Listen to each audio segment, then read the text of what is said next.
Pues entonces me indican si es que se está viendo la pantalla, ya que es una presentación de la sesión para hoy día.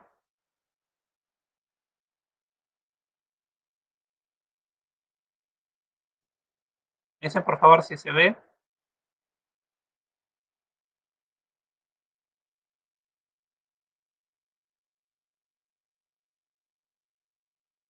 Ya, sí se está viendo. Muy bien.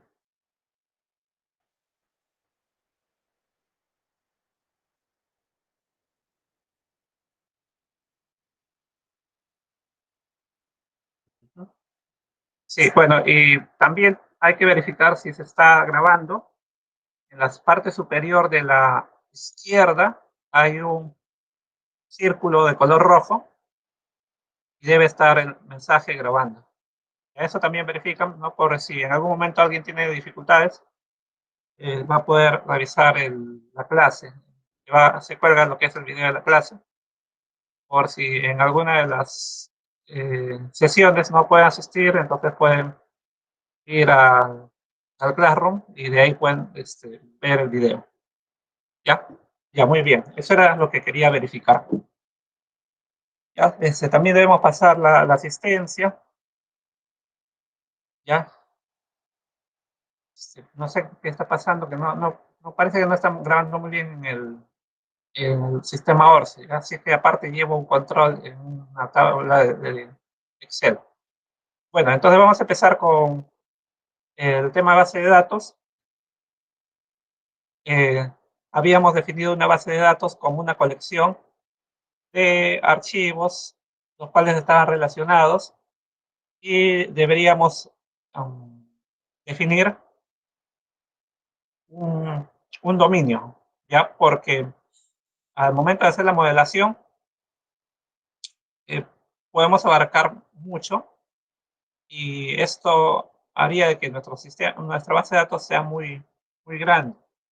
¿Ya? Entonces tenemos que conversar con la parte interesada, con la organización que quiere que se le modele la base de datos y establecer cuál es el dominio, qué entidades tienen, ¿no? Y cuál es la relación entre las diferentes entidades. La base de datos es un repositorio donde vamos a almacenar diferentes objetos como las tablas, vistas, procedimientos almacenados y así, dominios, etcétera.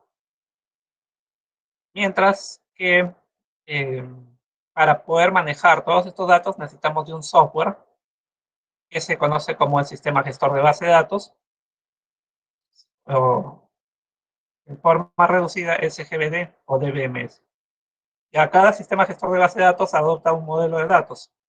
Ya así, si es que el sistema gestor de base de datos adopta el modelo relacional, se le va a llamar RGBD, RSGBD. Sea un sistema gestor de base de datos relacional.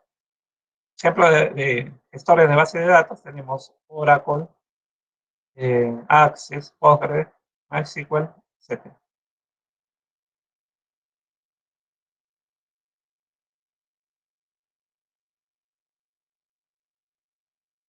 Ya, este es el esquema para hacer una petición, una consulta a la base de datos. Consultamos, primero preparamos una sentencia, que puede ser una instrucción de actualización, inserción, una consulta. Después, el sistema gestor de base de datos recibe esa información y lo busca en el repositorio, en la base de datos. ¿Ya? Puede ser un select con algunos joins, entonces va ubicando las tablas que va a necesitar.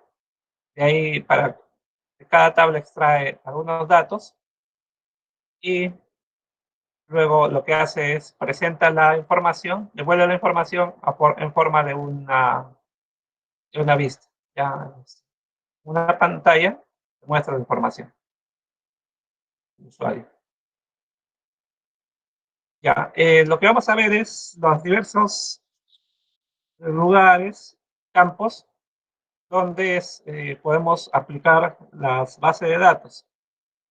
¿Ya? Las bases de datos son ampliamente usadas en todos los sectores debido a que es necesario para llevar un mejor control de lo que es todos sus datos, información. Entonces, aquí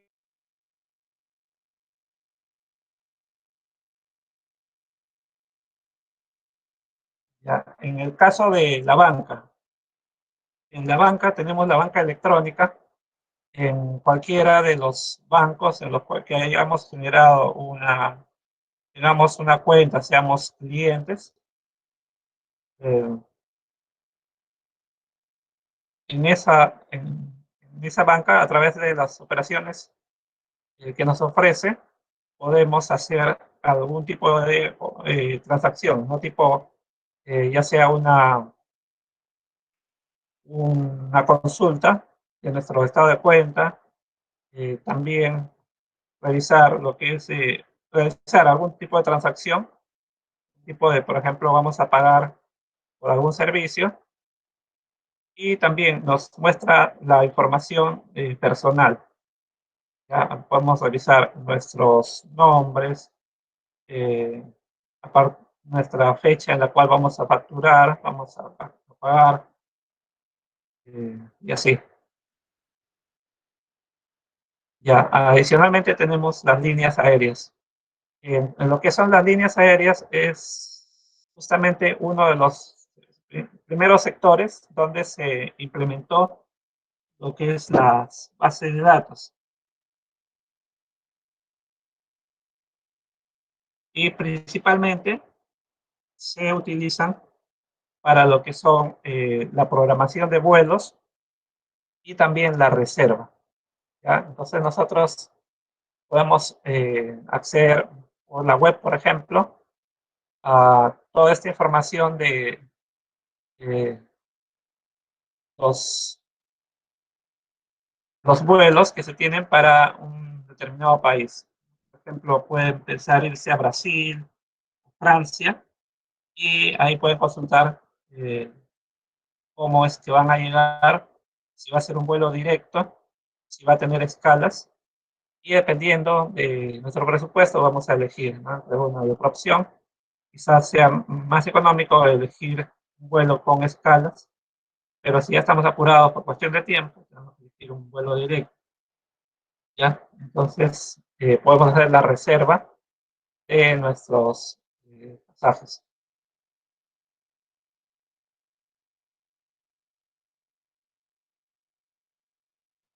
Acá nos indica: los terminales situados en todo el mundo accedían al sistema de base de datos centralizado a través de las líneas telefónicas y otras redes de datos.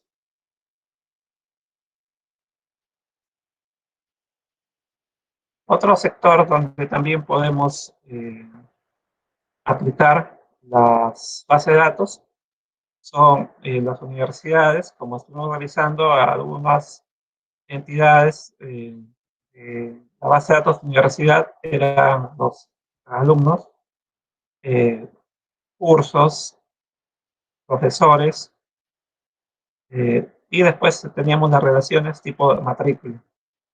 ¿Ya? Entonces, toda esa información necesitamos registrarla también en base de datos.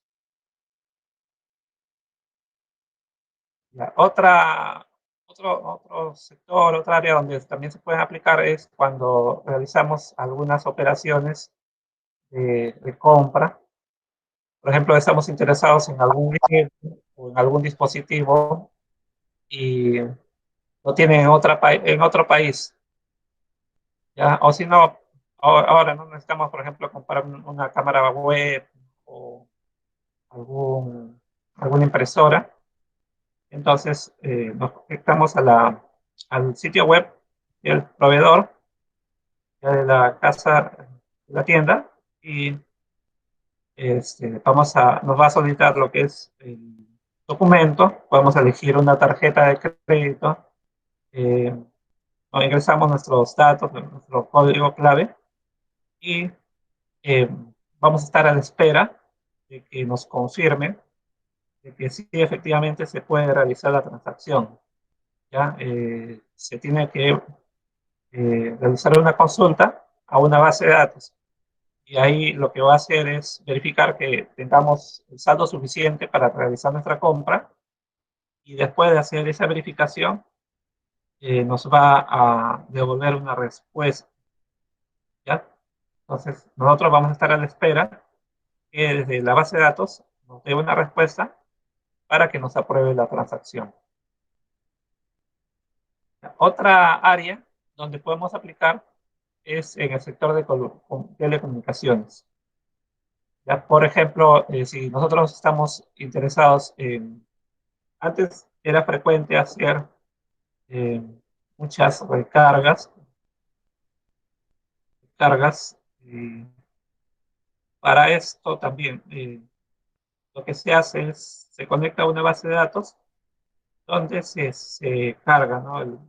Según el monto, nos damos un crédito y ya vamos a poder utilizar nuestro teléfono por una cantidad de minutos. ¿Ya? Entonces, en el sector de telecomunicaciones vamos a poder generar una facturación, mantener el saldo de las tarjetas prepago y almacenar información sobre las redes de comunicaciones.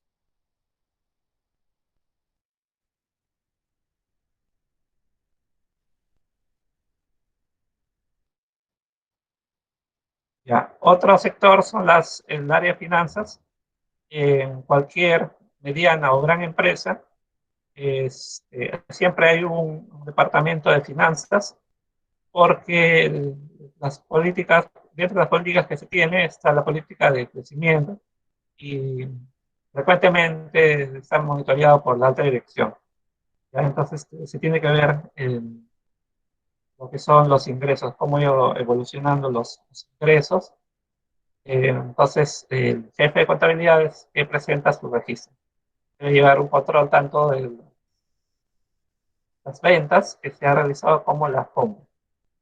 Toda esa información básicamente la maneja el área de contabilidad y finalmente se presenta un resumen a la dirección para, en base a los ingresos, pues puedan, por ejemplo, decidir, ¿no? Si es que va yendo todo muy bien, pueden pensar en abrir alguna nueva sucursal en otra, puede ser en otro departamento, si no, quizás ya todo muy bien pueden expandirse a otro país. También puedes comprar documentos de bolsa, tipo las acciones, los bonos, etcétera.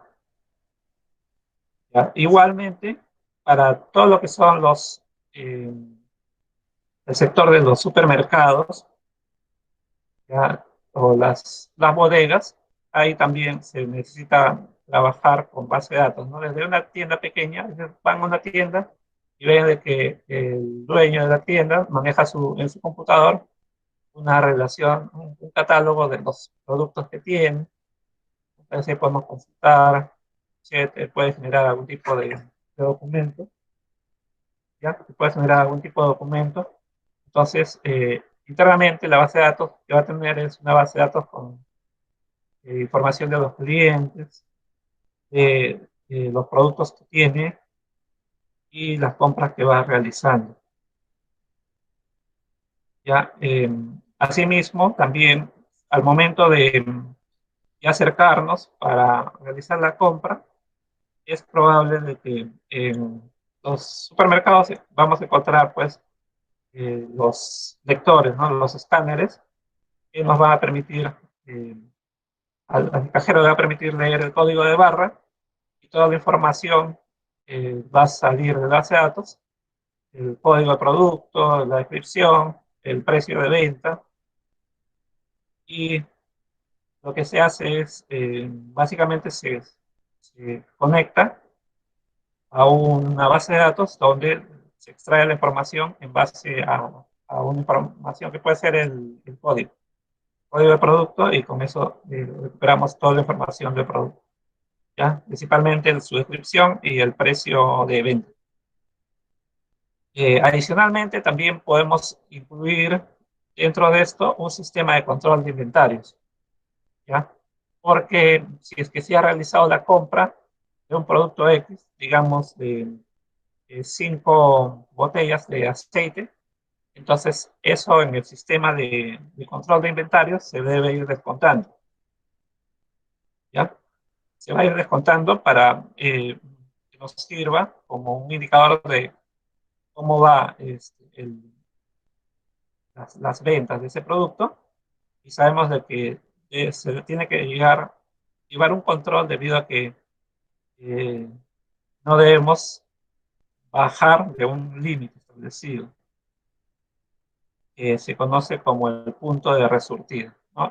Una vez que llegamos a ese límite, que pueden ser, por ejemplo, unas 30 unidades de ese producto, se debe lanzar como una alerta que nos permita ya eh, hacer una nueva compra, ¿ya? Porque ya estamos sobre el límite y necesitamos nuevamente estoquearnos.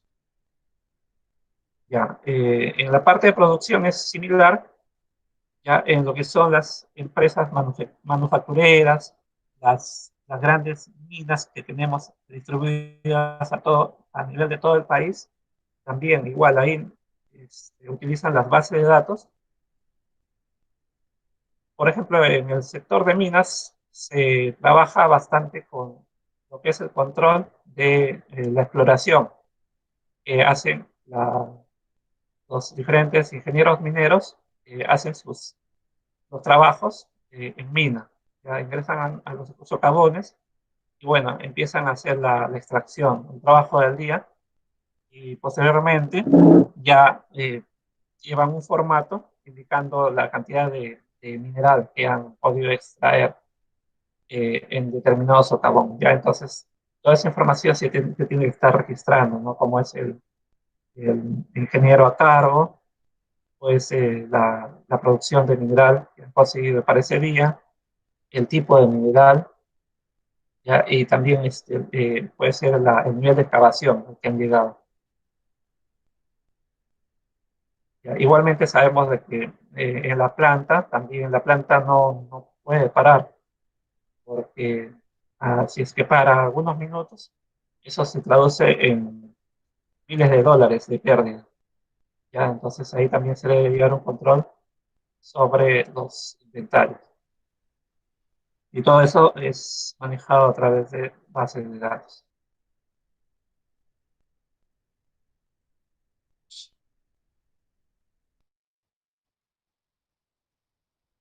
Otra área es el Departamento de Recursos Humanos. En toda institución, ya sea pública o privada, va a va a estar formado por un conjunto de colaboradores, son los trabajadores de la institución, y estos trabajadores están, al momento del contrato, hay diferentes modalidades. Ya, por ejemplo, una modalidad podría ser un contrato por orden de servicio. Otra modalidad es el contrato CAS. Otra modalidad puede ser en planilla, ¿no? Hay otros que son nombrados, y algunos tienen más beneficios que otros, ¿no? Hay algunos que tienen derecho a vacaciones, ya, pagos adicionales por ya sea fiestas patrias, eh, fin de año, o por días específicos como el Día de la Madre, ¿ya? Entonces, eso lo que hace es que para la planilla, para el ingreso que va a percibir el trabajador, se aumente, ¿no? Van a haber algunos aumentos y también va a tener algunos descuentos, que puede ser por el hecho de quizás haber llegado tarde, haber faltado, o por estar afiliado a algún tipo de AFP o ONP. Ya, entonces, en base a eso se va construyendo la planilla con todas las incidencias por las que haya pasado el colaborador durante un periodo que puede ser una quincena, un mes. Y en base a eso ya se va generando lo que son los pagos, ¿no? La nómina. Todo ese control que es bien específico para cada trabajador, se debe llevar un control, se realiza en el Departamento de Recursos Humanos y necesitamos pues una base de datos para ver específicamente las incidencias y también todas las fórmulas que se le va a aplicar a la base de datos. Otra área donde también podemos usar las bases de datos es en el área de salud. Ayuda muchísimo lo que son las citas médicas, ¿ya? Porque si no tenemos un centro de salud con esto informatizado, a veces pues es muy frecuente ver que los asegurados van a solicitar una cita y están que madrugan, a veces se levantan a las 4 o 3 de la mañana para poder llegar a una buena hora y poder alcanzar una cita. ¿Ya? Entonces eso pues perjudica porque uno es el factor tiempo, después también son personas ya de edad y se pueden ir enfermando sobre todo cuando ya pasamos estaciones tipo invierno, pueden ir enfermando, procesos gripales, bronquiales, y son cosas que la parte de tecnología de información se puede resolver. Ya se puede llevar un control a través de una base de datos de lo que es las citas médicas.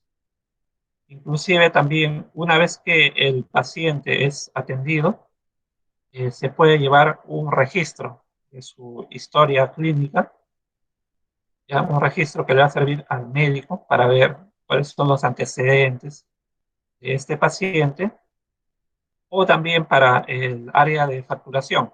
Una vez que ha sido atendido, ya sea por una consulta o puede ser por un proceso de hospitalización, el paciente va a pasar al departamento de facturación para que se le genere un documento. Puede ser una boleta, una factura o los servicios que ha prestado, ya sea el hospital o la clínica. Asimismo, también se puede tener una conexión con otra base de datos, ¿no? Que es la base de datos de farmacia. Las instituciones de salud, adicionalmente al servicio que te presta el médico, eh, realmente hay un área de farmacia. Entonces, eh, basta que tú ingreses lo que es tu DNI, por ejemplo, y te va a cargar la receta médica. ¿Ya? Entonces, ahí el boticario lo que va a hacer es va a revisar qué medicamentos tiene en su almacén y te va a indicar los precios, ¿no? Para ver si es que te conviene. Bueno, haces la compra o si no, pues buscas en otro lugar. ¿Ya? Entonces, igual, toda esa información que se ha registrado en otra área, que es, por ejemplo, en los servicios, por ejemplo, el servicio de neumología, y luego viaja a lo que es el departamento de facturación y también viaja a lo que es el departamento de farmacia. ¿Ya? Y todo está interconectado en base a en base a, todo eso está centralizado en una base de datos. Inclusive al momento de hacer el pago, eh, lo que te preguntan es si estás coberturado, ¿ya? Es decir, si es que eh, tienes seguro o no. ¿Ya? Y si tienes seguro, bueno, hay un descuento especial, ya sea por el servicio o también descuento especial por los medicamentos. ¿Ya? Entonces también ahí se hace una consulta para ver cuál es la cobertura de ese paciente. ¿Ya? Entonces podemos ver que son muchos las áreas, solamente hemos mencionado algunas donde podemos aplicar las bases de datos. Inclusive a nivel universitario también se generan bases de datos que son de gran ayuda tanto para los alumnos, los docentes, en general para todos los de algún modo quieren hacer un tipo de investigación, podemos contarnos ya ahora desde sitios web a bases de datos bibliográficas.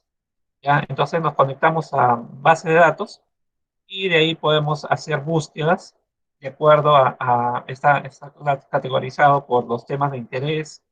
Elegimos un tema y luego en la página eh, vamos a encontrar un cuadro donde ingresemos unas palabras clave, ¿ya? Entonces, al momento de ingresar las palabras clave, se nos va a cargar una serie de páginas con enlaces a documentos de investigación. Pueden ser papers, pueden ser algunos libros, ebooks, y ahí también, pues toda esa información eh,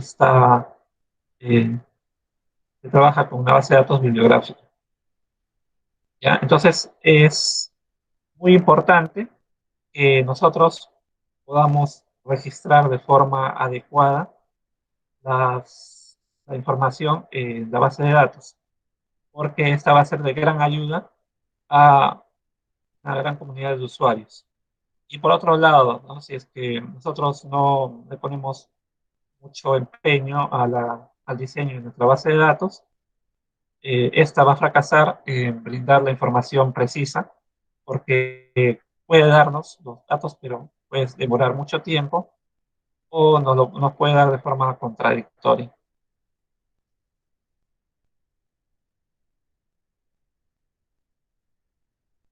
Ya, ahora revisamos los principales objetos que vamos a crear en una base de datos.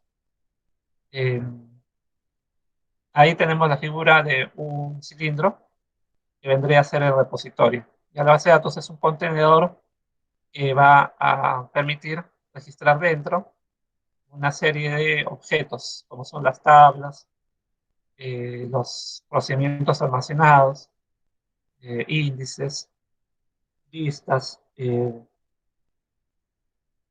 decir, hay un montón de documentos, de objetos que podemos ir creando, ¿no? Algunos tipos personalizados también, secuencias, y para todo eso vamos a usar el lenguaje que es un sublenguaje que se llama el DML, que nos va a permitir crear estos objetos y vamos a ir incorporándolos a nuestra base de datos.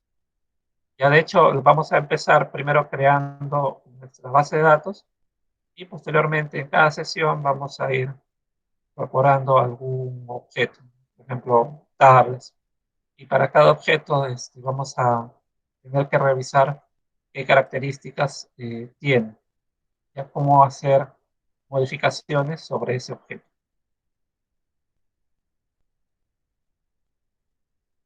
Ya. Luego tenemos los objetivos de una base de datos.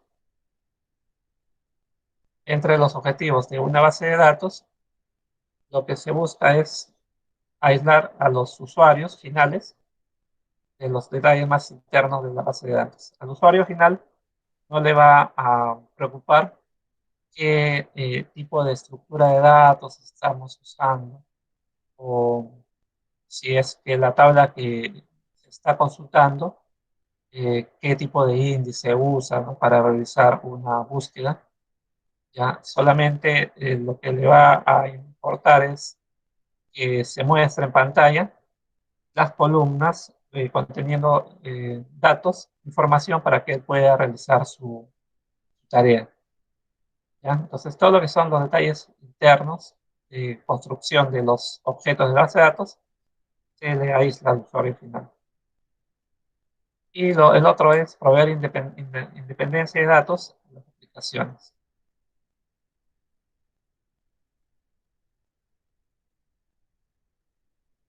Ya, ahora hablamos un poquito sobre la historia, la evolución de las bases de datos.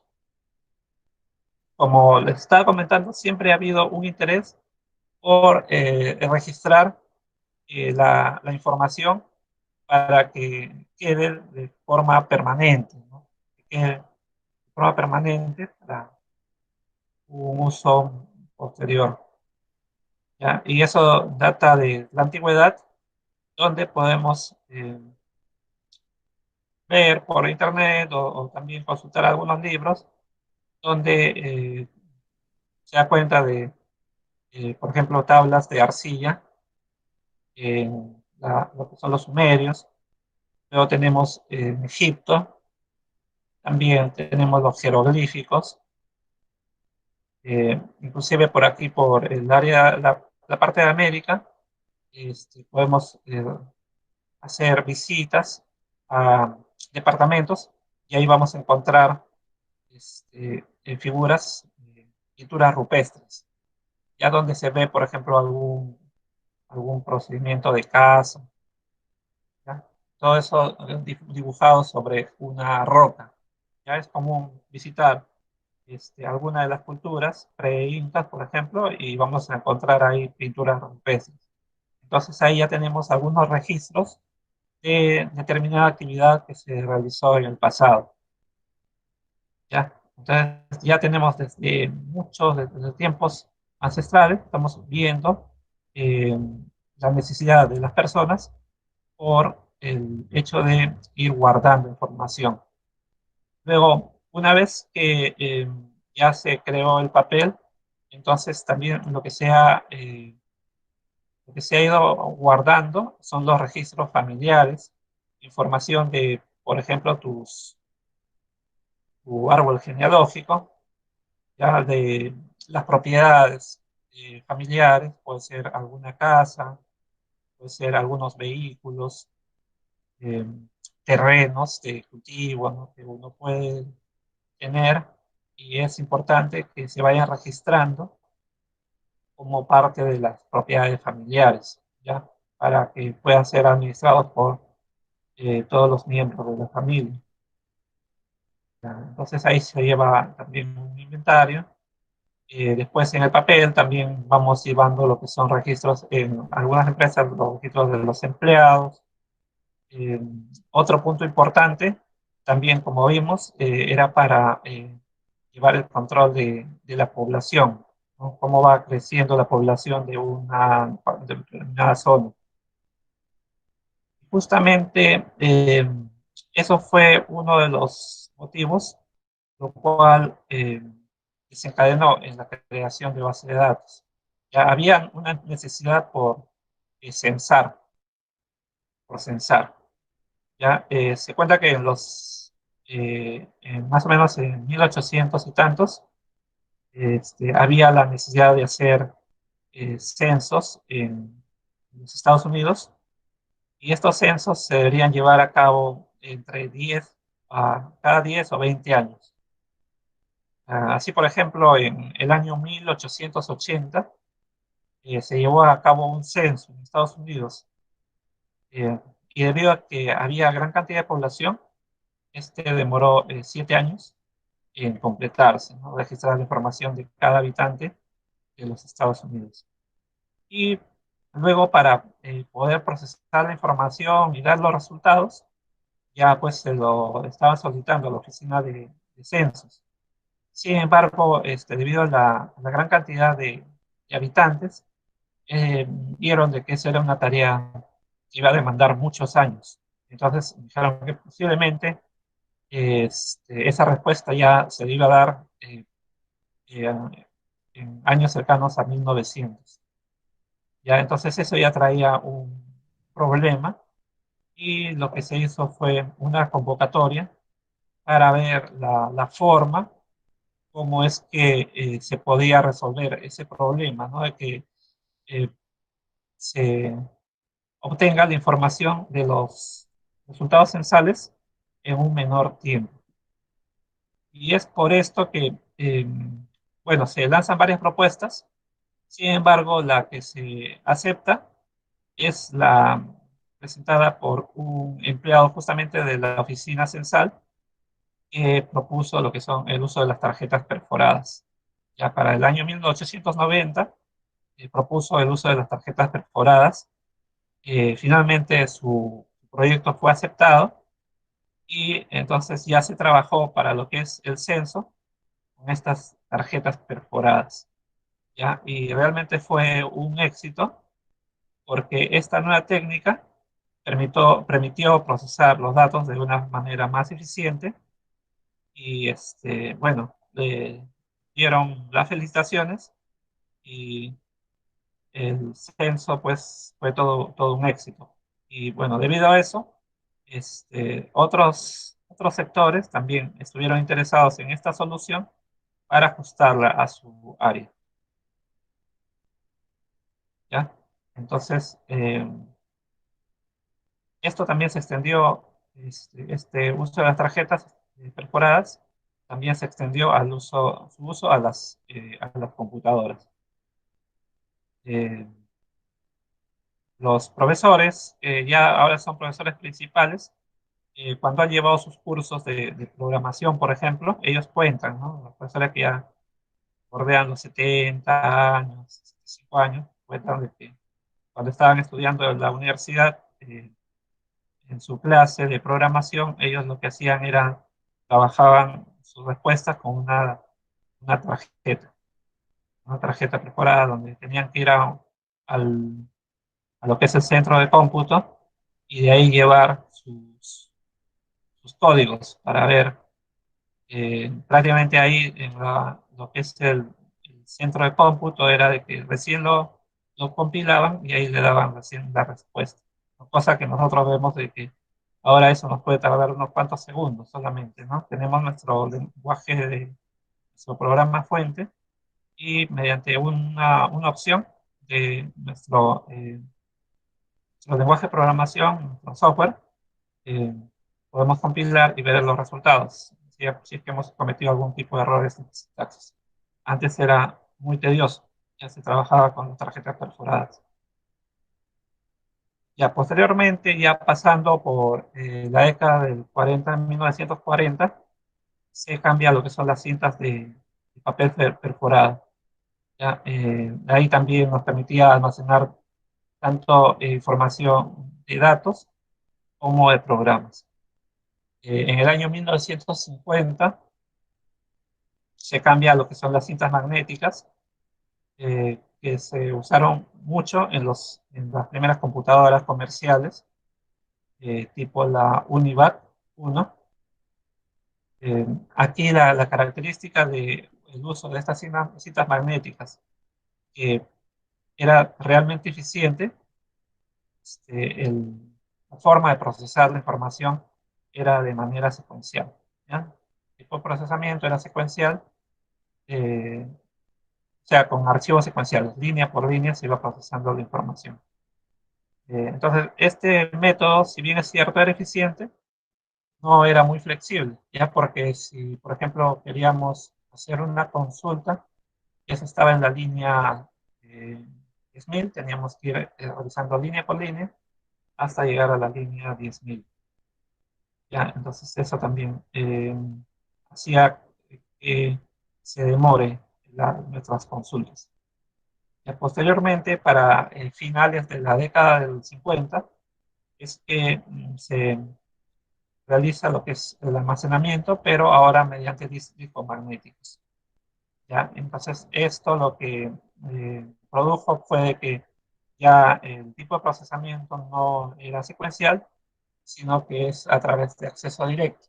¿Ya? Entonces, si teníamos un dato, ya íbamos directamente a hacer una búsqueda, ya no de forma secuencial.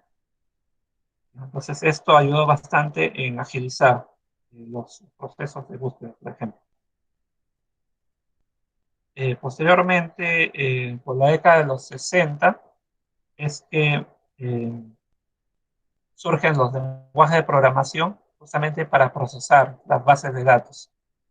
Ya tenemos lenguaje de programación para el procesamiento de datos, tipo, en esa época era el COBOL o el lenguaje PL1, que nos permitían procesar datos que venían ya sea de disco o en cinta.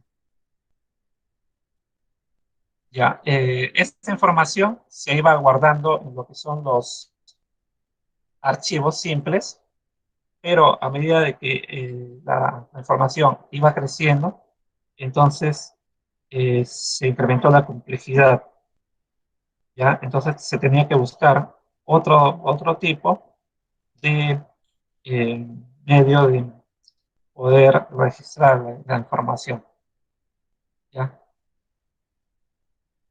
Entonces, en el año 60 es que empiezan a surgir algunos modelos, y haciendo dos los que primaron en esa década del 60. Los modelos que primaron fueron los modelos jerárquicos, y el otro modelo que también fue importante fue el modelo de red. Ya, en cuanto al modelo jerárquico, este se caracterizó por ser un modelo diseñado a medida, ya un modelo ad hoc. Y, por ejemplo, se usó en un proyecto denominado IMS, que consistía, era un proyecto para lo que es el alunizaje del Apolo. ¿Ya? Este IMS fue desarrollado por la empresa IBM y usó de base el jerárquico, sistema jerárquico. Adicionalmente, también tenemos otro sistema, que es el sistema SABRE, que trabajó sobre lo que es la parte de reservas de vuelos. Eh, Aquí, bueno, la característica de estos modelos es que procesaban ya de forma más eficiente la información, que se volvía compleja, ya usando otro tipo de estructuras de datos. Ya, en este momento se cambió, las estructuras de datos que manejaban eran los árboles. Ya, en cuanto al modelo de red, tenemos el desarrollado, o el primer sistema gestor de base de datos, desarrollado por Charles Backman en la empresa General Electric, que es el IDS. El IDS es el sistema integrado de datos, sistema integrado de datos o almacén de datos. ¿Ya? Bueno,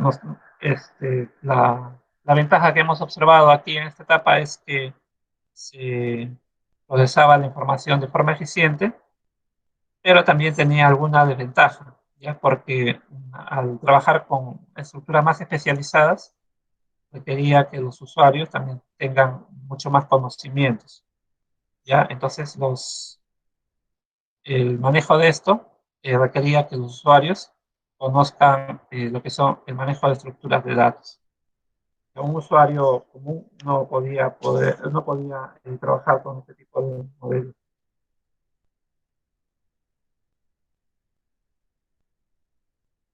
¿Ya? Después de esto, también mencionar de que eh, lo que se intentó fue el estandarizar alguna de estas propuestas, de estos modelos. Y es importante recordar aquí una conferencia muy importante, que es la conferencia CODASIL. ¿Ya? Esta conferencia estaba conformada por un grupo de grandes proveedores y usuarios de hardware y software. Y lo que estaba buscando en estas conferencias era estandarizar lo que es el procesamiento de datos. ¿Ya? Entonces, en las primeras reuniones, lo que se hizo fue definir algunos estándares para el procesamiento de datos, utilizando lo que en ese momento era los lenguajes de programación, de procesamiento de datos tipo COBOL. ¿Ya? Entonces, esto impactó bastante, y después se formaron algunos grupos, ¿ya? Tipo el grupo DBTG, que era un grupo para revisar las tareas que se podían realizar con base de datos, y ellos lo que buscaron fue el estandarizar, realizar estandarizaciones específicas en lo que son, por ejemplo, las definiciones de datos o los lenguajes para la manipulación de datos.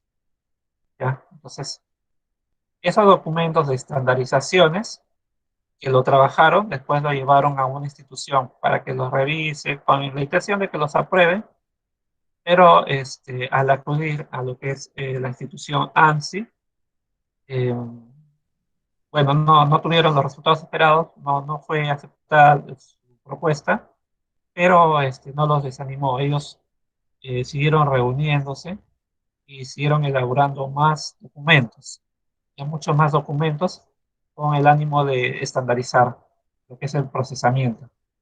Ya, después de esto, sin embargo, los sistemas gestores de bases de datos trabajaron bastante sobre las conclusiones que se dieron en la conferencia CODACIL. ¿Ya?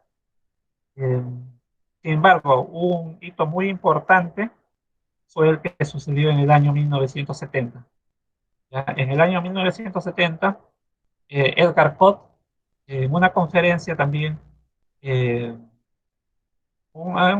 propone un artículo el uso de un nuevo modelo. Ya este modelo sí realmente tuvo un gran impacto. El documento se puede buscar en Internet. El documento se titula Un modelo relacional de datos para base de datos, para grandes bases de datos compartidas, ¿no? O a Relational Model of Data for Large Shared Data Banks. Es el documento de base donde se sustentaba todo lo que es el modelo propuesto por Edgar Ford, que se conoce como el modelo relacional. Eh, Edgar Ford era un colaborador del Laboratorio de Investigación de IBM en San José. Esta propuesta fue tan importante que le sirvió a Ford para ganar el premio Turing en el año 81 por un trabajo pionero en lo que es el área de las tecnologías de información. Detrás de este modelo relacional, tiene grandes fundamentos en lo que son las teorías matemáticas, teoría de relaciones, de conjuntos. Acompañado de esta propuesta, se diseñaron algunos prototipos. ¿Ya? Uno de los más importantes para este modelo relacional ha sido el prototipo al cual se denomina System R. System R. Este System R es un prototipo del modelo de modelo relacional, entonces es un SGBD-R, ya sea un sistema gestor de base de datos relacional, propuesto por IBM en el año 1970. Posteriormente también diseñaron otros prototipos, tipo el DB2, también de IBM, el cual estuvo basado en este System R. ¿Ya? Bueno, eso en cuanto a los sistemas gestores de base de datos, pero para poder manipular los registros se necesita un lenguaje de consulta. Y el lenguaje de consulta que ha tenido un mayor alcance, una mayor importancia, es el SQL. ¿Ya? A partir del año 80, que es un lenguaje de consulta para lo que son las bases de datos relacionales, que venía acompañado en el sistema R de IBM para hacer nuestras consultas. Debido a la gran aceptación que tuvo el lenguaje SQL, es que lo que se hace es, pues, se decide estandarizar. ¿Ya? En este caso sí fue aceptada la estandarización por ANSI. ¿Ya? Se generan varios estándares a través de los años, ya siendo los más importantes los estándares aprobados por ANSI en el año 86 primero, luego hay otro estándar en el año 89, después tenemos otro estándar en el 92 y otro estándar en el año 99, ¿no? Lo cual ha sido adoptado tanto por ANSI como por ISO. ¿Ya? Luego, entonces, cualquier sistema gestor de base de datos revisemos en la actualidad los de los comerciales que existen. Se utiliza como lenguaje de consulta el SQL. ¿Ya? Entonces, bueno, sería bueno revisar lo que son los estándares, tipo de estándar SQL 99, porque en base a eso, las instrucciones que utilicemos en un sistema gestor de base de datos, si lo llevamos a otro sistema, prácticamente va a ser algo similar. Van a haber quizás unos ligeros cambios, pero en sí la estructura un 90-95% es la misma. Eso en cuanto a al SQL. Ya, después también tenemos eh, otras propuestas, tipo el Ingress, que fue desarrollado como un proyecto académico.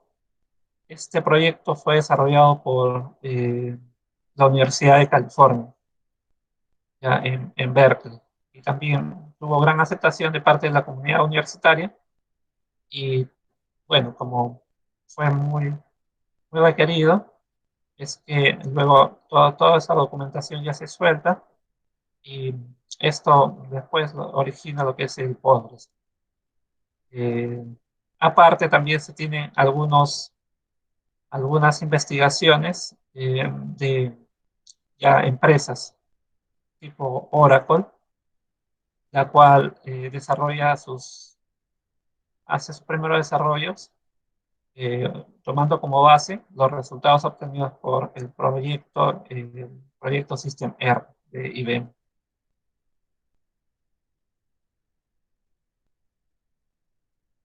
Ah, eh, Lo que importa también es que nuestros sistemas gestores de base de datos soporten la programación concurrente, ya porque va a darse el caso en que en ciertos momentos diferentes usuarios quieran consultar a la misma tabla, ¿ya? Y quieran hacer modificaciones prácticamente en el mismo momento.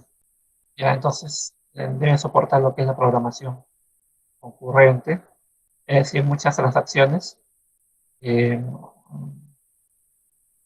mismo instante.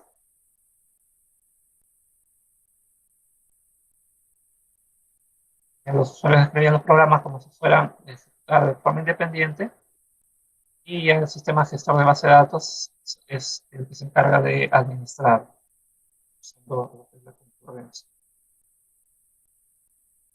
Luego, es, a partir del año 80, es que ya empieza la masificación, el auge de lo que son las computadoras personales. Ya justamente ahí es donde hay una masificación. Eh, Se reducen los costos tremendamente. Ya los equipos grandes, o los frame, frames, ya ceden su lugar a lo que son las computadoras personales. Y estas computadoras personales también requieren de software. Entre el software que van a requerir también necesitan de base de datos. ¿Ya? Y es por eso que aquí adoptan el modelo de datos que en ese momento era el que estaba impulsándose, que era el modelo relacional. Y eso también contribuye a la masificación de lo que es el modelo relacional, porque fue adoptado por las computadoras personales. ¿Verdad? Las computadoras personales son las que adoptan estos sistemas de base de datos relacionales. Y ahí vamos a revisar, aparecen una serie de productos en el mercado, tipo lo que es el DBase, otros sistemas gestores de base de datos tipo Fox Pro. Ya luego tenemos los Paradox, y en la parte de Microsoft tenemos lo que es el sistema Access.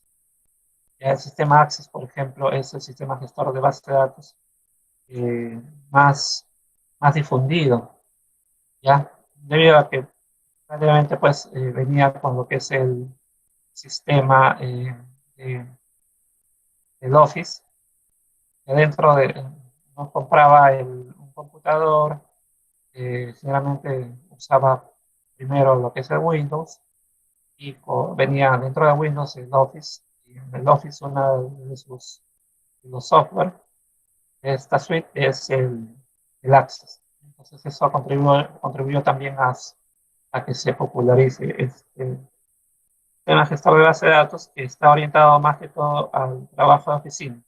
Ya, puede manejar volúmenes de información, pero limitados. Ya para mayor volumen de información no es apropiado y se requiere usar otros sistemas de base de datos más robustos.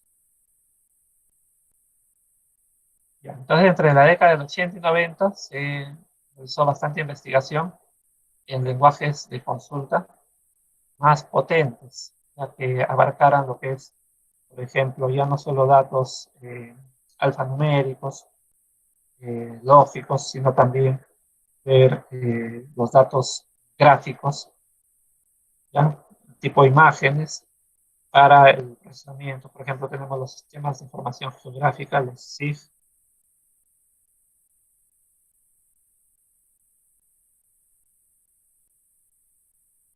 Ya, adicionalmente, también podemos revisar un fenómeno interesante, que es la aparición de paquetes ERP y MRP. Ya, es decir, a nivel ya de las empresas, en la mayoría de empresas, medianas empresas, siempre vamos a tener áreas como lo que es contabilidad, lo que es tesorería, el departamento comercial de ventas. Y bueno, en la mayoría de empresas medianas tenemos esa distribución de áreas, ¿no?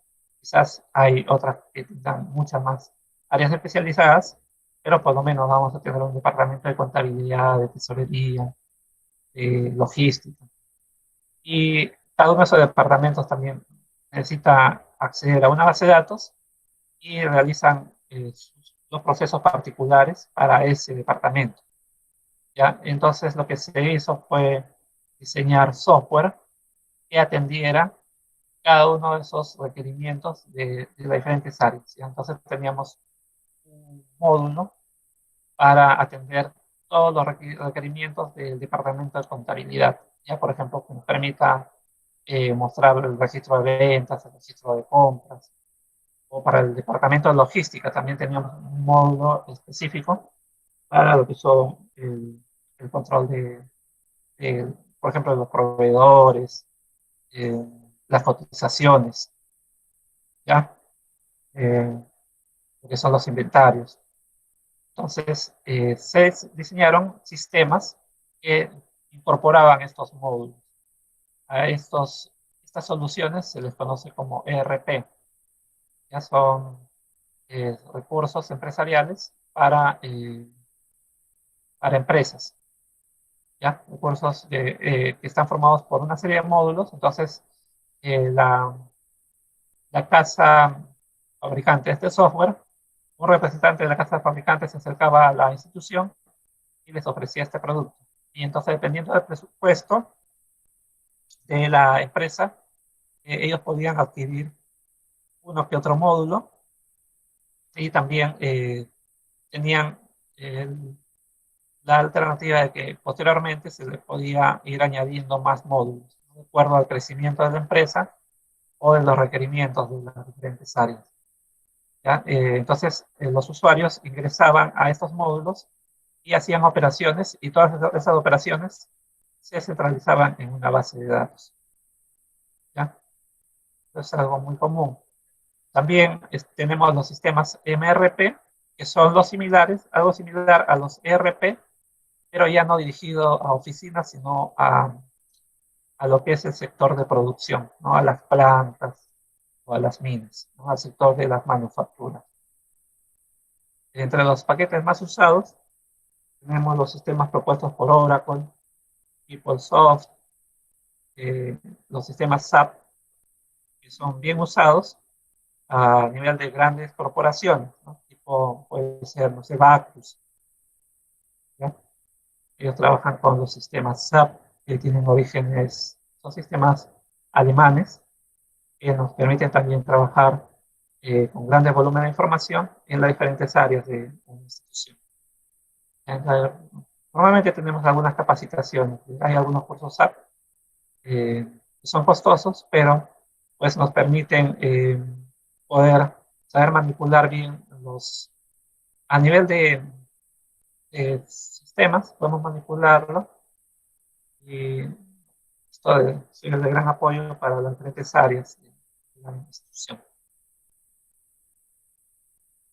Ya, entonces, en resumen, estos paquetes identifican un conjunto de tareas que son frecuentes en los diferentes departamentos de las organizaciones y ofrecen módulos, una capa. El módulo es una capa de aplicación donde ellos de forma sencilla, mediante una interfaz gráfica, pueden realizar estas tareas. Y luego los datos que ellos ingresan viajan pues a una base de datos.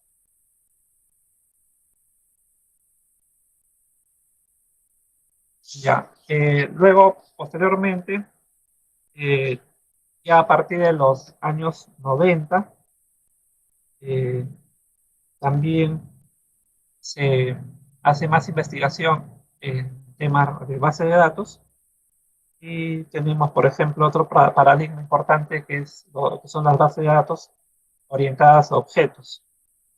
¿Ya? En la base de datos orientadas a objetos nos permite ya manipular datos. ¿Ya? Así, por ejemplo, tenemos los sistemas GIS, que son los sistemas de información geográfica, nos permite manejar lo que es multimedia, utilizando, por ejemplo, algún tipo de plano, eh, diseños tipo CAD, CAM. También se trabaja con lo que son los grandes almacenes de datos, ya que son los data warehouse, que nos permiten trabajar con datos históricos. Eh, Vamos a guardar información histórica de la institución en una base de datos para luego poder aprovecharla, ¿ya? Y en base a eso hacer pronósticos, lo que se conoce como un minado de datos. ¿Ya? Nos fijamos en el histórico y después de ahí vemos cuáles son las tendencias para el futuro.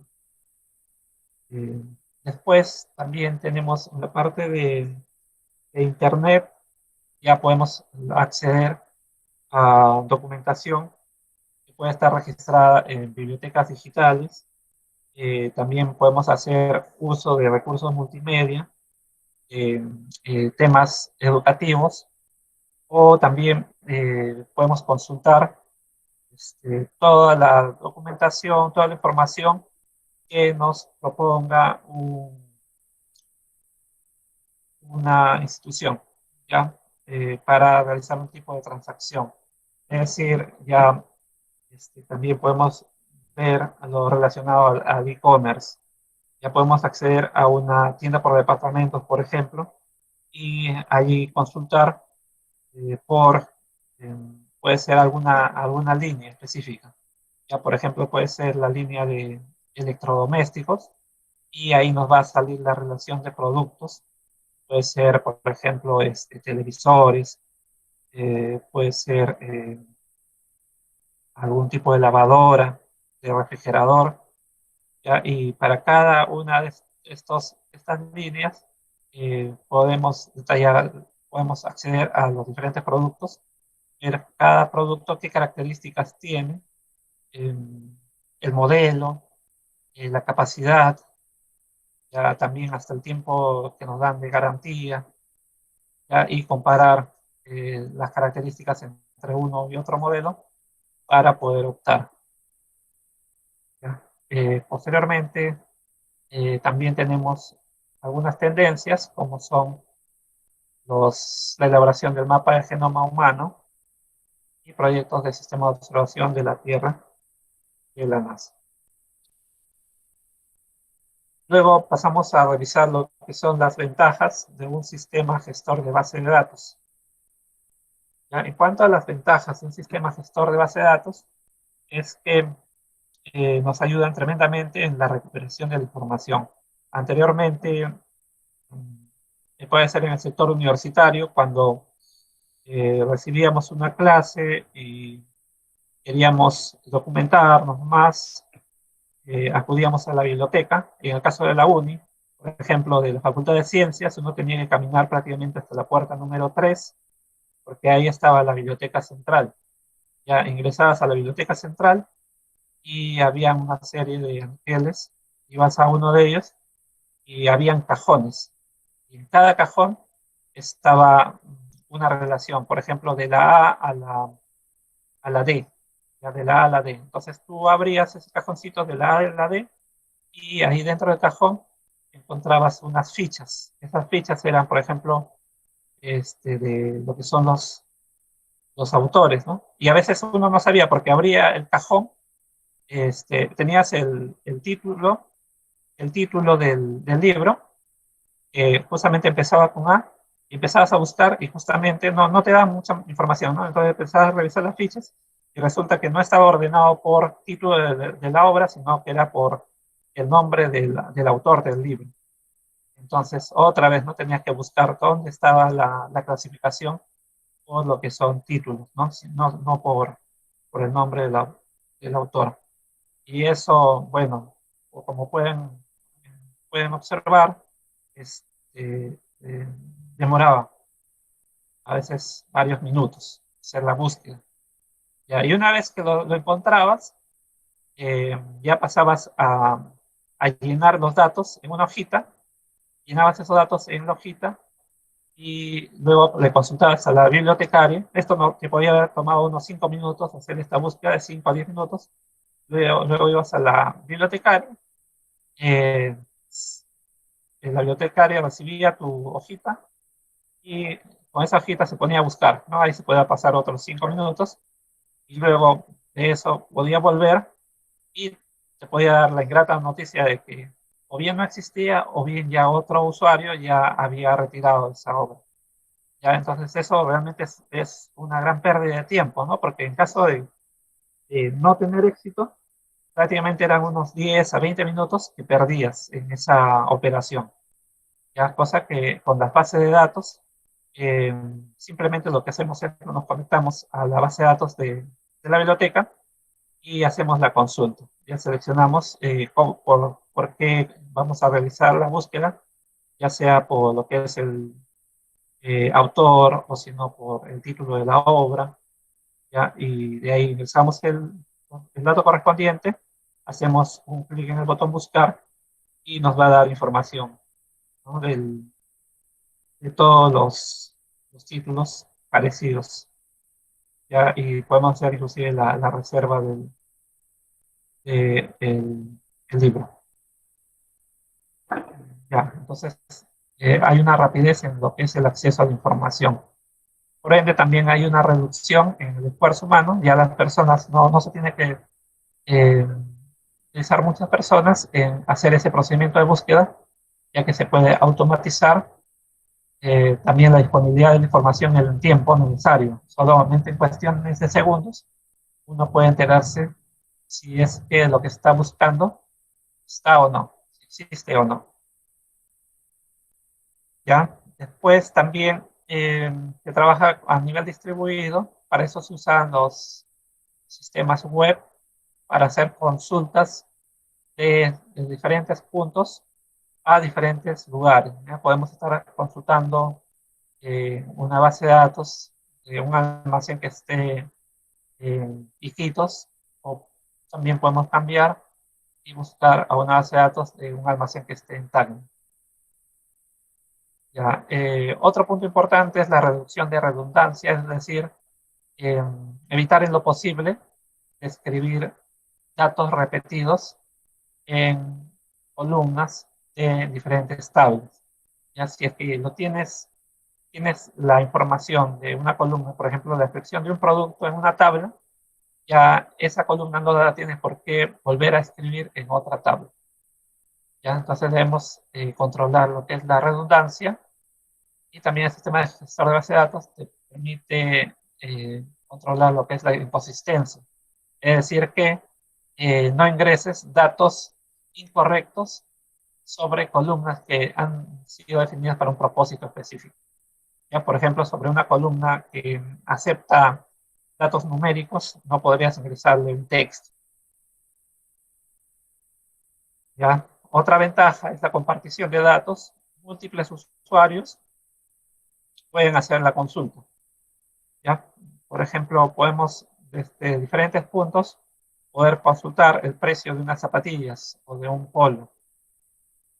Después también podemos establecer niveles de seguridad para lo que son los usuarios. En una institución vamos a tener diferentes tipos de usuarios, usuarios finales, usuarios que tienen el nivel de operadores, usuarios que son los jefes de determinada área, y entonces vamos a tener que darle restricciones de accesos. ¿Ya? Hay algunos datos que son confidenciales y solamente vamos a tener personas específicas que puedan acceder a esa información. ¿Ya? Y también se reducen los problemas de integridad. Eh, Vamos a tener algunas tablas secundarias que se van a alimentar de las tablas primarias. Mientras los datos no los tengamos en las tablas primarias, no los vamos a poder usar en las tablas secundarias. Ya, por ejemplo, podemos tener un catálogo de medicamentos, ya donde estamos registrando todos los medicamentos que va a ofrecer una botica, una farmacia. Ya, pero, por ejemplo, no podríamos vender un producto que no lo tenemos registrado en el catálogo de medicamentos. ¿Ya? Entonces, en nuestra venta, por más que queramos, no vamos a poder registrar un producto que no lo tenemos almacenado en nuestro catálogo de productos. Por eso evitamos algún tipo de problema de integridad. También tenemos desventajas de los sistemas gestores de base de datos. Por ejemplo, en un principio, los sistemas gestores de base de datos, algunos estaban orientados a darle las bastantes facilidades a los usuarios, ya que no solamente se limitan, como en un principio, estaban dirigidos a los que tenían conocimientos de estructura de datos. Entonces, para tratar de popularizarlos, se crearon eh, lenguajes, sistemas gestores de base de datos con interfaces gráficas y trataron de proveer algunas herramientas visuales que realicen operaciones con los objetos de la base de datos, pero descuidaron la parte de la seguridad. ¿Ya? Entonces, un usuario con conocimientos medios de computación podía acceder a todos los datos de esta base de datos, este sistema gestor de base de datos, y podía, entonces la base de datos era vulnerable, ya podía acceder un usuario con conocimientos medios de computación, podía acceder a esa información, ya que no estaba con los suficientes medios de seguridad. ¿Ya?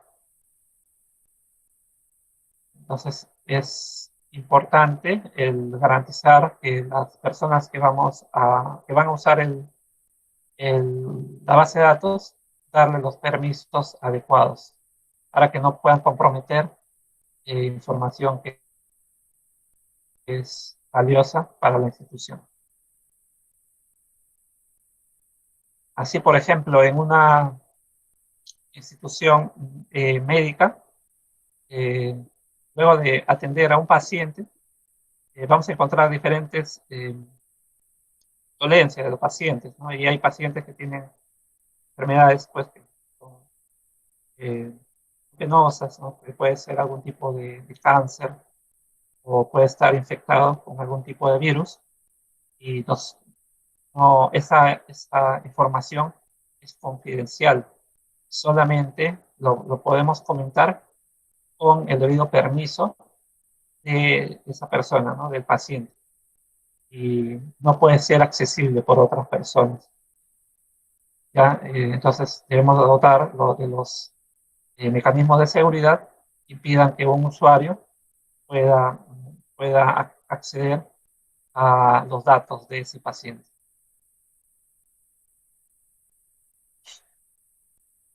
La integridad de las informaciones puede quedar comprometida si no hubiera mecanismo de control. Ya, en caso de, por ejemplo, cuando nosotros hacemos una reserva, puede ser una reserva en un hotel, eh, lo que hacemos es reservamos algún tipo de habitación y a veces hay temporadas altas y entonces hay muchos turistas que están haciendo la reserva en el mismo hotel y el sistema gestor de base de datos debe ser capaz de manejar esa concurrencia. ¿Ya? Entonces, al primero que haga la consulta, la reserva, es al que debe favorecer y automáticamente estos cambios, a esta reserva, por ejemplo, de la habitación 315, ya debe quedar inhabilitada para otro usuario que en ese momento también estuviera consultando sobre la disponibilidad de reservas en un determinado hotel.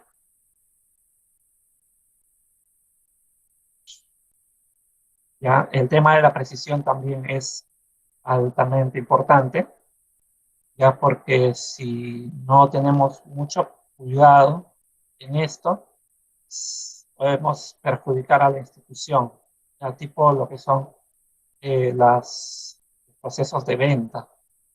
¿Ya? Cuando hacemos una venta, debemos verificar que se actualicen los productos que hemos vendido.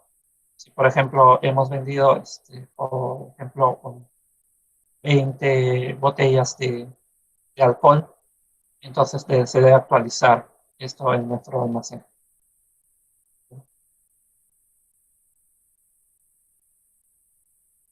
Entonces, a medida que van creciendo las necesidades de la institución, vamos a tener que crear más y más tablas, lo cual se hace un proceso realmente complejo, porque se va a tener gran cantidad de tablas y en cada tabla también se van a manejar muchas columnas. Vamos a tener 20 columnas, 30 columnas por cada tabla. Y ya esto amplía la complejidad. Y por eso se requiere ya de la participación de personal especializado. ¿Ya? Para lo que es el manejo de grandes volúmenes de información, vamos a requerir personal especializado, por ejemplo, pueden ser los administradores de las bases de datos, ¿ya? Que son los encargados de crear la base de datos, de ir otorgando los permisos a los diferentes usuarios. Eh,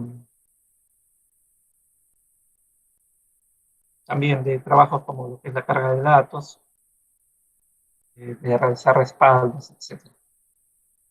Ya, en cuanto al sistema de consulta, en lo que es los lenguajes de consultas, habíamos revisado que el lenguaje SQL era el lenguaje de facto.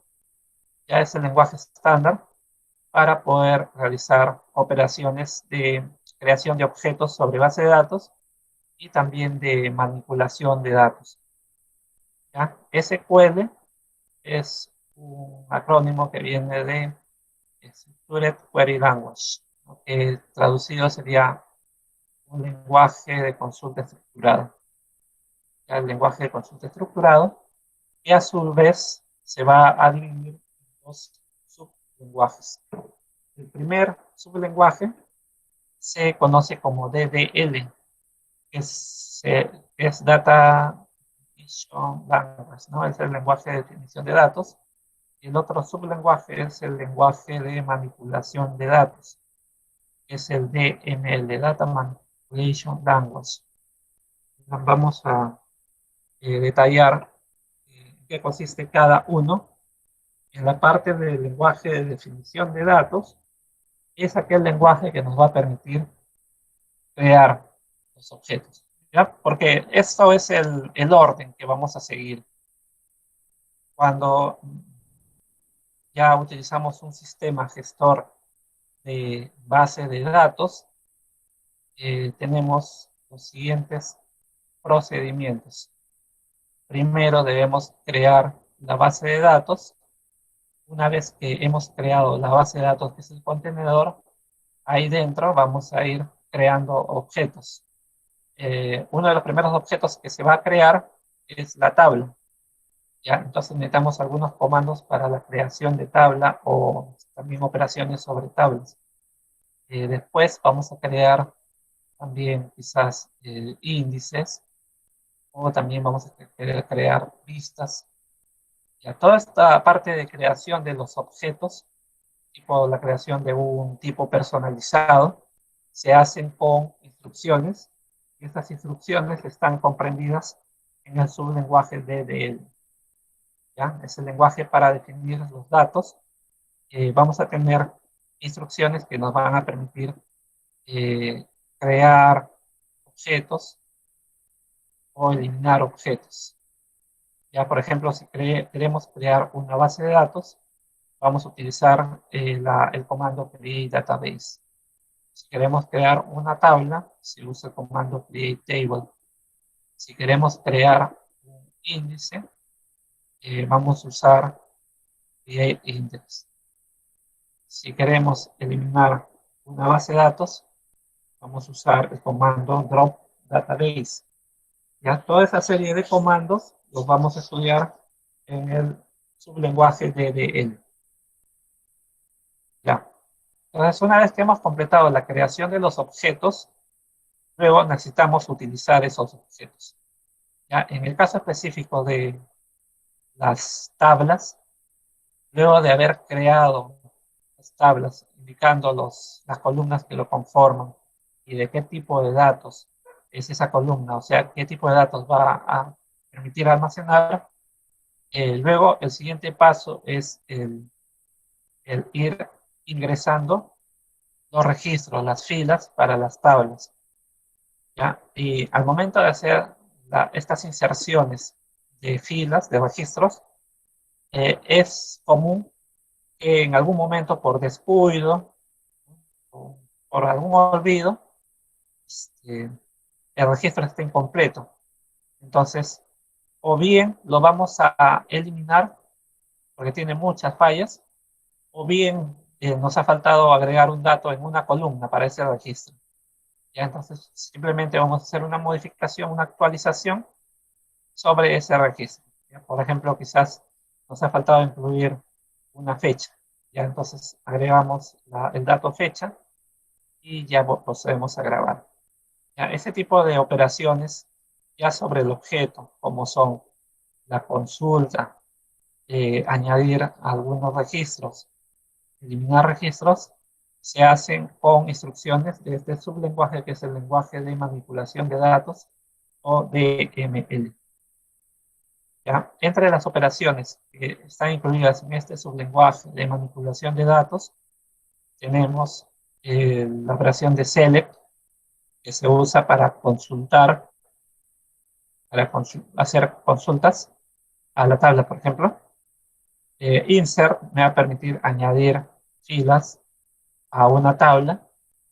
El comando update me va a servir para modificar una o varias columnas en un registro o grupo de registros.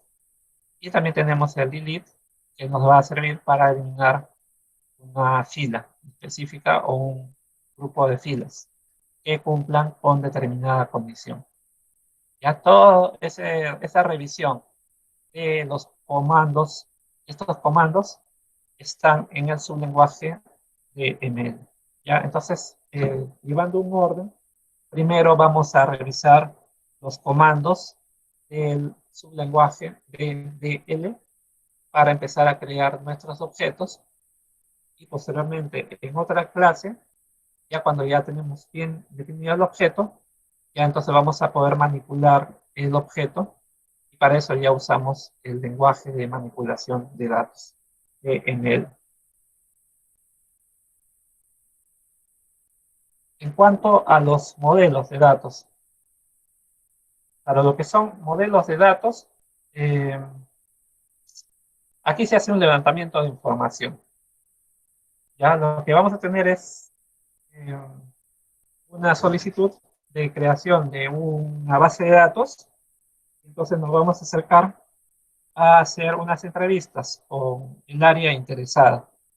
¿Ya? Entonces, ahí pues vamos a realizar una entrevista con, puede ser con el personal de mayor experiencia ahí en la oficina, o en todo caso podemos ir directamente con el jefe, ¿no? A veces los jefes están muy ocupados y no nos llegan a atender en este proceso de entrevista, y entonces lo que hacen es van a designar a un personal que generalmente es el que tiene mayor experiencia, que tiene mayor tiempo de servicio en la institución y que conoce los procedimientos. Y entonces nos reunimos con ese personal y ahí les explicamos que nos indiquen, ¿no? A grandes rasgos, cuáles son los procedimientos que se realizan frecuentemente en la oficina.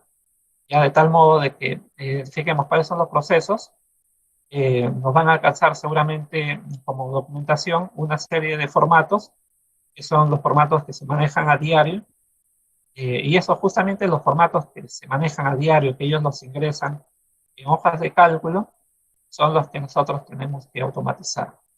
¿Ya? Entonces, luego de las entrevistas vamos a tener muchos datos así parecidos, datos numéricos, datos cadena, datos lógicos, y lo que debemos ver pues es la forma de cómo organizarlos adecuadamente.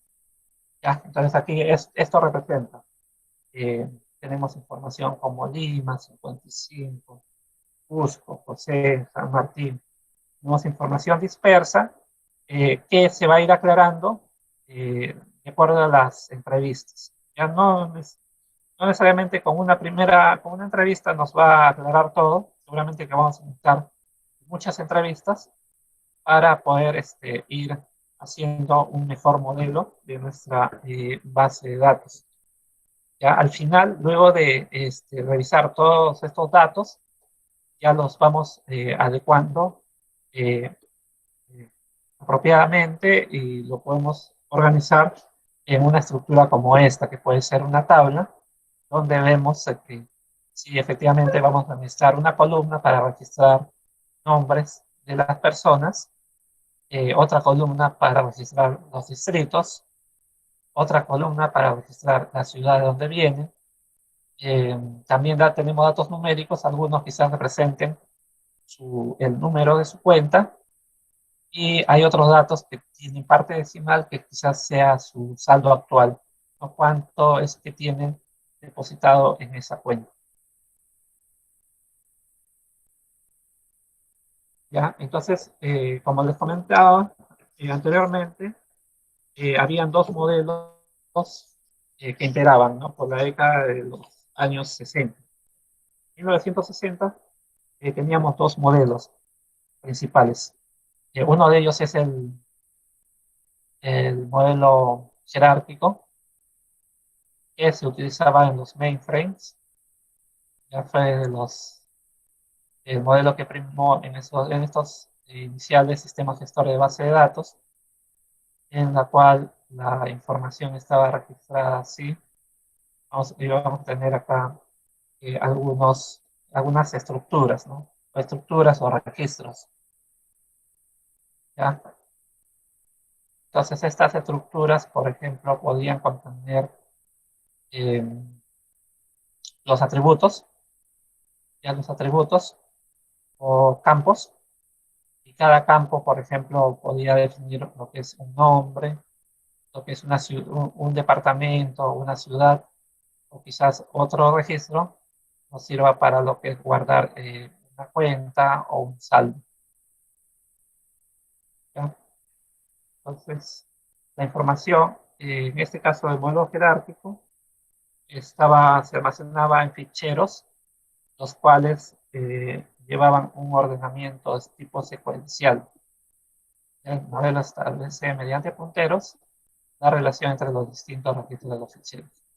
Y un sistema importante representativo para este modelo jerárquico es justamente el modelo propuesto por la compañía IBM, que es el IMS, el modelo IMS.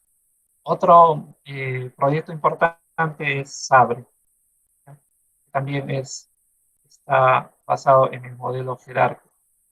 El problema de este tipo de modelo es que presentaba pesadez en la reorganización de los ficheros. Si es que queríamos crear una nueva factura, teníamos que trabajar sobre un nuevo fichero, ir pasando nuevamente toda la información. Ya, luego, el otro modelo que tenemos es el modelo de red, ya, modelo jerárquico, parecido al modelo jerárquico. Después vamos a tener registros padres que pueden ser asociados a uno o más registros if. Ya, por ejemplo, aquí tendríamos un registro padre que es José, los datos para José, y aquí estaríamos indicando que posee una cuenta que es la 900 y que tiene un saldo de 55 soles. Ya, mientras que en esta otra representación tenemos, en este registro tenemos lo que es, aquí tenemos, este es la cuenta, pero esta cuenta está asociada a dos personas, ¿ya? Que pueden ser esposos, podrían ser hermanos, o de vínculo entre ellos, vendría a ser una cuenta mancomunada. Ya ambos manejan la misma cuenta y este vendría a ser su saldo. ¿Ya? Pero adicionalmente, cada uno podría manejar su propia cuenta, ¿no? Así, por ejemplo, Julia podría manejar una cuenta, que es la 556, que exclusivamente pertenece a Julia y ya no es compartida con Antonio. Igualmente, Antonio también puede manejar su propia cuenta.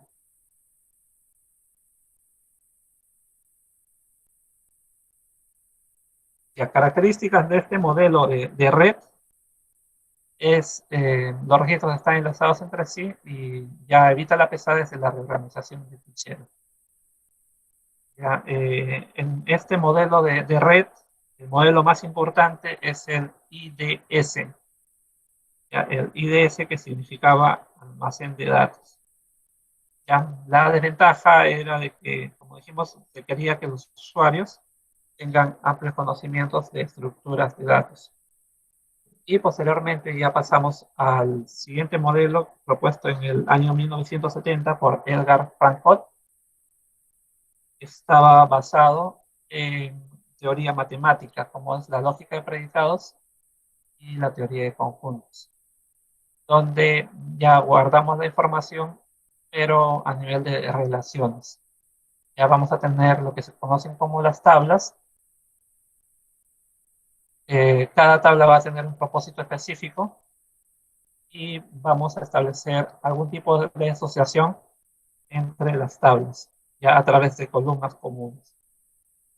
Ya, por ejemplo, podríamos vincular esta primera tabla a la cual podríamos llamar clientes, donde tenemos información de cada cliente, en específico tenemos el código, podríamos asociarla con esa otra tabla, que es nuestra tabla de cuentas. ¿Ya? Y cómo es que las vamos asociando, las asociamos con esta columna, ¿no? A través de esta columna. Por ejemplo, de la columna código. ¿Ya? Como podemos observar aquí, no necesariamente los nombres de las columnas van a coincidir. Ya aquí tenemos la columna código y en la tabla de cuentas tenemos la columna cliente. ¿Ya? ¿Cómo es que nosotros nos vamos a dar cuenta de que hay algo común? Por los datos que van dentro de esa columna. Ya vemos que están definidos sobre un mismo dominio.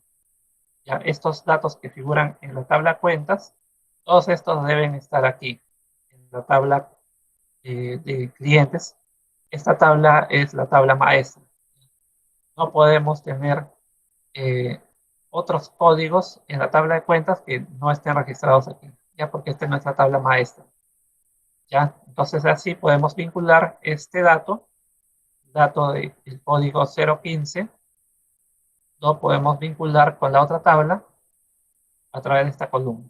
Aquí también tenemos 015. Entonces, esta es información común. ¿Ya? Aquí, esta información es común.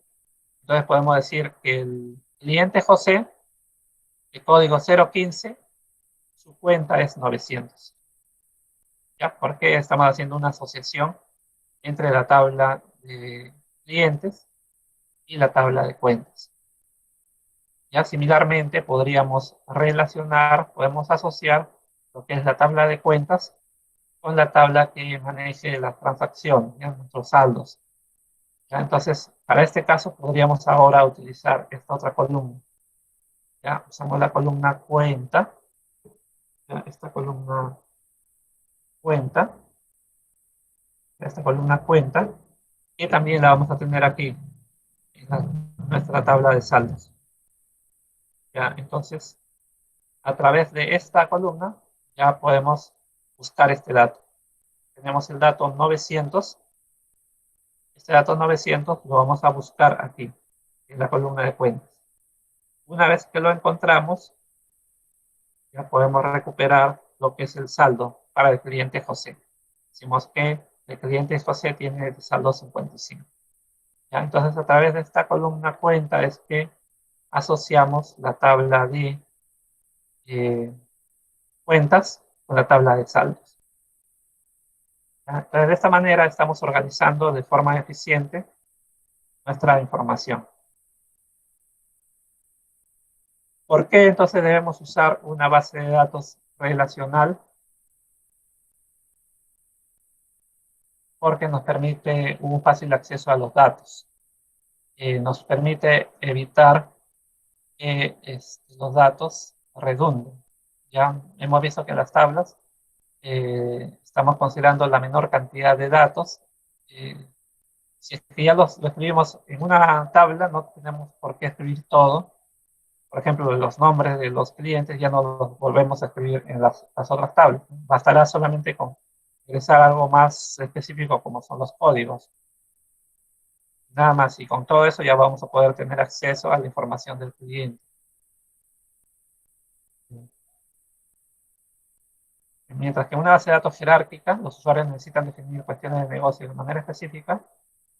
La base de datos relacionales, los usuarios pueden hacer preguntas relacionadas a los negocios. Ya, en la base de datos relacionales, con un motor de base de datos, un sistema gestor de base de datos adecuado, también tenemos la opción de realizar consultas ya no únicamente a través de programas de archivos, sino como en el caso de los modelos jerárquicos, por ejemplo, donde necesitamos archivos.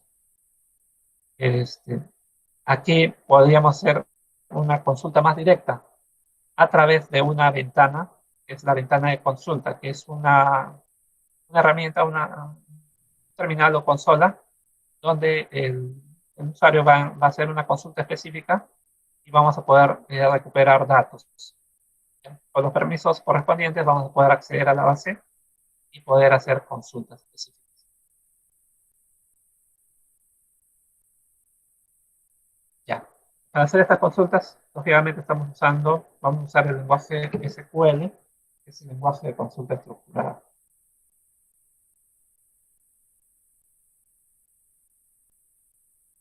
Muy bien. Entonces, con esta parte ya habríamos concluido lo que es la revisión de la base de datos, un poquito de la historia de base de datos. Y ahora sí tendríamos que hacer una evaluación. ¿Ya? Dentro de lo que nos pide la oficina de acreditación, es que en las primeras clases, en la clase teórica, debemos tomar un breve test o prueba de entrada. ¿Ya? Entonces, en un par de minutos, les voy a dar acceso a lo que es la prueba de entrada. ¿Ya?